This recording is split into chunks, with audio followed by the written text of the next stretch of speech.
C. Bennett has a business creating videos. He was on 4th and Elm at about 3 a.m. Saturday, July 26th, when he noticed a tall white man trying to start a fight with a group of black men outside the bar Love on 4th. He kept saying the N-word, and he was saying, like, come on, I'll take all y'all. He was telling them, calling them out, like, come on, I'll take all y'all, squaring up, like he wanted to fight, like, you know what I'm saying?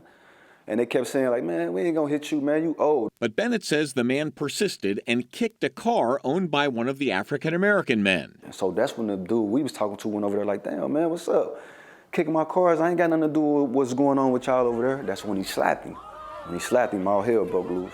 The beatdown that followed was widely seen on social media and the news. Seems like any one of these people, black, white, whatever, could have stopped and walk the other way at any point. I agree with you. I agree with you on that. I agree. Well, before or after the slap? Either. You know what? You slap me, I'm gonna walk away. Turn the other cheek, right? Isn't that what they say? Yeah, I don't know, but like where I'm from, ain't nobody doing that, man. I'm just gonna be honest with you, like ain't nobody doing that, man. Like I done seen people get shot for less. A lot of people are saying the racial tension in this town is off the charts. Yeah, do you agree with that? Yeah, like if you look in the comments, man, you really see like how people feel. Like, you know what I'm saying? It's a lot of hatred towards black people, man. Like somewhere they might want like a racial war or something, man. How do we make all this better? Do what we doing now, get the truth out, let everybody get their day in court, you know. No matter what color they is, you know what I'm saying? You did something wrong, you need to be charged, you need to be held accountable just like everybody else, and just go from there, like try to just do better as a people, man. Case that's been racially charged. A 45-year-old white man is now being charged with disorderly conduct for his role in that now infamous downtown brawl. This makes him the 8th person charged in connection with last month's fight at 4th and Elm. Let's get right over to Local 12's Tyler Madden, who joins us now with all the details. Tyler? Kyle and Paula, police are not releasing the man's name because of Marcy's law that doesn't allow them to identify victims of crime. And while this development may be something some people have called for, it's not making many people happy. He's charged with disorderly conduct. That's a 4th-degree misdemeanor. So far, 7 others have been indicted for their role, mostly with charges of felonious assault and aggravated riot. All are facing nearly 30 years behind bars.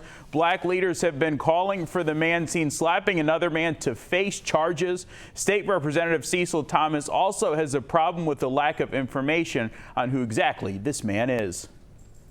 Well, absolutely disappointed. I mean, you know, this is not going to go away. All this is going to do, if it is the slapper, this is just going to fuel the anger of the black community even more. Because now you're playing with our common sense. And we're not going to stand for that. You know, I want this city to be able to move forward and rebuild the good relationships we had prior to this incident, this isolated incident.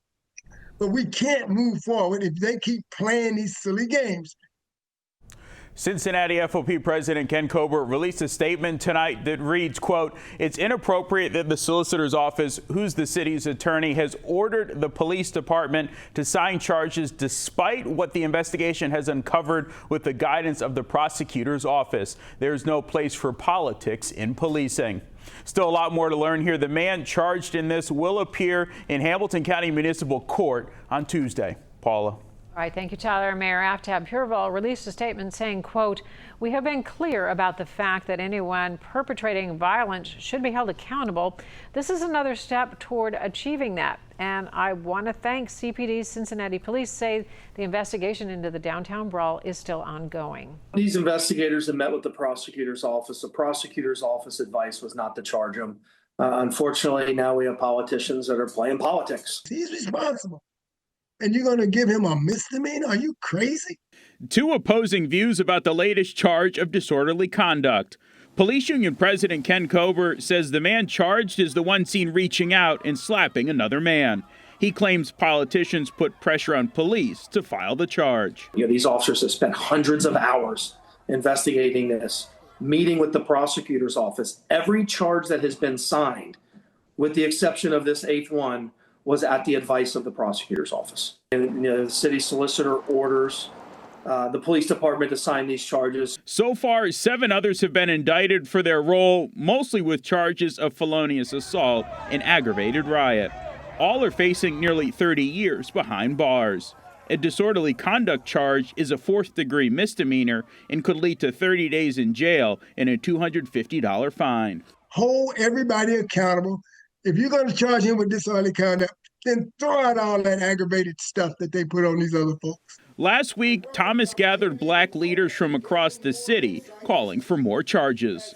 I will be willing to bet my 27 career years in law enforcement that individual did something more than the charge of disorderly conduct. We ain't gonna let it go. I'm not gonna let it go. And there's a whole lot of people in the community that will agree with me, black and white. 45-year-old Alexander Tchervinski is allegedly the man seen in this video arguing with 2 of the other defendants, then reaching out and slapping one of them. That is followed by getting thrown to the ground and then beaten and stomped allegedly by several of the other defendants. Police announced Tuesday night that they had charged an 8th suspect with disorderly conduct, a 4th-degree misdemeanor that could lead to 30 days in jail and a $250 fine. Most of the 7 African-American suspects in the case are charged with aggravated riot, felonious assault, and assault, facing 29.5 years in prison. 30 days versus 30 years. The head of Cincinnati's NAACP says the inequity in the charges needs to be addressed since it appears Tchervinski's slap precipitated the rest of the brawl. People are going to say, geez, will the NAACP be satisfied with anything?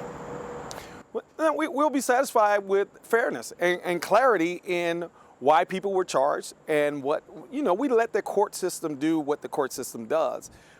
And when there's a fair process. Pastor Damon Lynch, a leader in Cincinnati's black community, agrees that the charges need to be amended, especially for the African-American defendants. I think they're being over-prosecuted, and some of those charges should be dropped. I'm not quite sure that the charge of disorderly conduct is the appropriate charge for the gentleman, Alex, who incited the brawl. Also not pleased with the arrest is the president of the Cincinnati Police Union. In a statement, he wrote, "It's inappropriate that the solicitor's office has ordered the police department to sign charges despite what the investigation has uncovered. It's an allegation the city manager's office refutes, saying the solicitor did not order CPD to file a charge." Cincinnati Mayor Aftab Puraval also released a statement saying, "We have been clear about the fact that anyone involved in perpetrating violence should be held accountable." Other than announcing the charge, the Cincinnati police today would only say that the investigation is ongoing and there still may be more arrests. Tchervinski does have a prior arrest for violence. In 2011, he pleaded no contest to a charge of assault for allegedly punching a cab driver who had honked at him. About 150 people gathered at Fountain Square to support Cincinnati's religious leaders who are demanding equal justice for those who have been charged in the fighting from July 26th. If it was a riot that occurred that night, let the person who incited the riot be also charged with incitement of a riot, with incitement to violence. If it was disorderly conduct, let all be charged with the disorderly conduct. They say it's unfair the Caucasian man who's charged is facing 30 days in jail, while the 7 African-American defendants face 30 years in prison. The charges, although they have now been levied one, they can still be upgraded, and he can still be charged with incite to violence, aggravated riot, and felony assault. But they also say Republican politicians have come to Cincinnati using the incident to advance their agendas. And I think it's really important that the focus of the public not just be on the police and the elected leaders, but on the judiciary as well, to have a just and a fair outcome to these absolutely deplorable events. Attorney General Dave Yost, Senator Bernie Moreno, and many others have come to Cincinnati, but Republicans we spoke with today say it's not theater, it's necessary. Are the Republicans using this issue as a grandstanding opportunity in order to further their Republican agenda? I don't see it as grandstanding. If we can't address and try to investigate and legislatively address crime problems wherever they are, that's not a political issue. It's not a partisan issue. It's an issue of humans organizing themselves to live in peace and serenity and to pursue happiness and to feel safe, and for the businesses downtown too. I don't think that they overstepped their ground in reference to coming to this city to help us keep our city safe. I think they should accept the services that are being offered from our governor.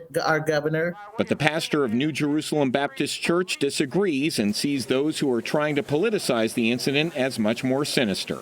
It's white supremacy. That's what Project 2025 is all about. This is all the unfolding of Project 2025. People thought they were joking, but obviously they were serious. And so that's the ultimate end of it, is white supremacy. Doug Brannon tells me there's unreleased video that tells the whole story as he calls for the charge to be dropped. Just taking that little snippet out of context doesn't tell the true story about what took place that night. Doug Brannon is talking about this moment when his client Alex Tchervinski reaches out and slaps another man. There was a lot that happened before that point in the video where Alex reached back out towards the other gentleman. He was hit multiple times before that. He was trying to back these people up and defend himself and defend his friends. He says a group went out for a birthday party, and that's what led them to be at 4th and Elm, July 26th. Well, by charging Alex, they've now victimized him twice. Once with the beating and once with charging him criminally after he was brutally attacked by this gang and robbed of his necklace and just brutally beat that evening. So far, 7 others have been indicted for their role, mostly with charges of felonious assault and aggravated riot.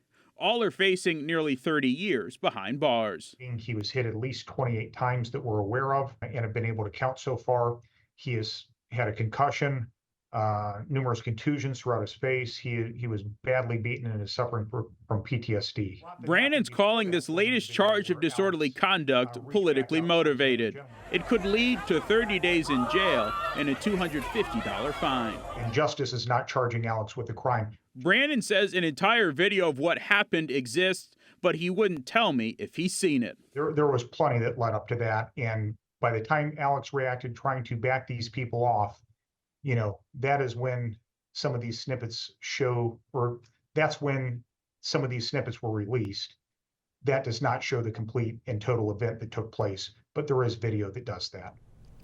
Brannon says more video will be released, and Tchervinski will provide more details about what preceded the fight. He'll be in court Tuesday morning.